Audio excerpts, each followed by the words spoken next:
High বন্ধুরা, আশা করি তোমরা সকলেই ভালো আছো। আজকে আমি একটা ভিডিও নিয়ে তোমাদের সামনে এজন্যই এসেছি। তোমরা হয়তো অনেকেই জানো যে আমাদের জয়দেবমুড়ে বিগত দিন থেকে চণ্ডাল অর্থাৎ মেহবুব আলম, যার নাম হচ্ছে মেহবুব আলম, কিন্তু আমরা সকলেই তাকে চণ্ডাল বলে চিনি। তো সেই চণ্ডাল কিনা জয়দেবমুড়ে আমাদের বহুত দিন থেকে আছে। তো থাকার কারণে ওর যে শরীরের অবস্থা, জামা কাপড় ছিঁড়ে গেছে, তারপরে যেটা হয়েছে সেটা হচ্ছে চুল বড় হয়ে গেছে, দাড়ি বড় হয়ে গেছে। তো একটু কীরকম খারাপ লাগছিল।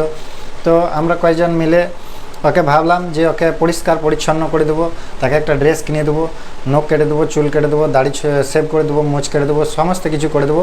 সেরকম একটা চিন্তা ভাবনা করে কী করলাম না, আমরা তাকে সেলুন নিয়ে গেলাম। সেলুনে গিয়ে ওর চুলগালা কাটালাম। চুলগালা কাটানোর পর দাড়ি মোচ সব সেভ করে দেওয়ার পর তারপরে ওকে বলা হলো যে তোমাকে চলো এবারে নখ গলা কেটে দিই। নখ গলা কাটার পর তোমাকে কিন্তু একটা চান করাবো, চান করানোর পর তোমাকে একটা ড্রেস কিনে দেবো।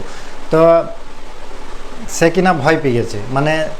একবার অনেকজনই হয়তো জানো যে সে চুল কাটতে কাটতে একবার মেরে দিয়েছে দৌড়। তারপরে ধরে আনা হয়েছে, ধরে আনার পর তাকে আবার ফির চুলটা কাটার কোনো রকম সম্পূর্ণ করা হয়েছে।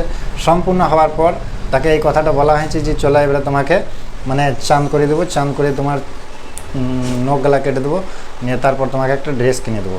তো এরকম বলা হয়েছে। বলা হওয়ার পর সে কিন্তু চুল কাটতে কাটতে উঠেই মেরে দিয়েছে দৌড়, দ্বিতীয়বার দৌড়। তো সেই দৌড়টা এমন দিয়েছে যে সে তরলিয়ে মোড়ে গিয়ে থেমেছে। তারপরে তরলিয়ে মোড় থেকে আমরা বিকালে গেলাম, দেখছি তখন হেতমপুর চলে গেছে।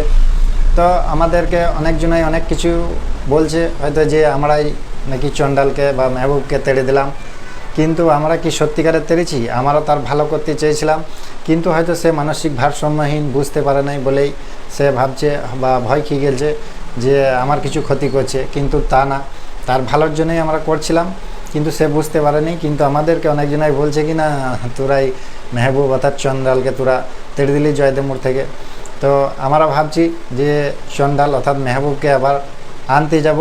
তো তোমাদের কি রায়, তোমাদের কি মনে হয় কি আমরা চণ্ডালকে তেড়েছি না চণ্ডালের ভালো করেছি না আমাদেরকে আনা? অতি অবশ্যই তোমাদের মতামত কমেন্ট করবে, জানাবে, তাহলে আমরা বুঝতে পারবো যে তোমরা কি বলতে চাইছো। ঠিক আছে, ভালো থাকবে।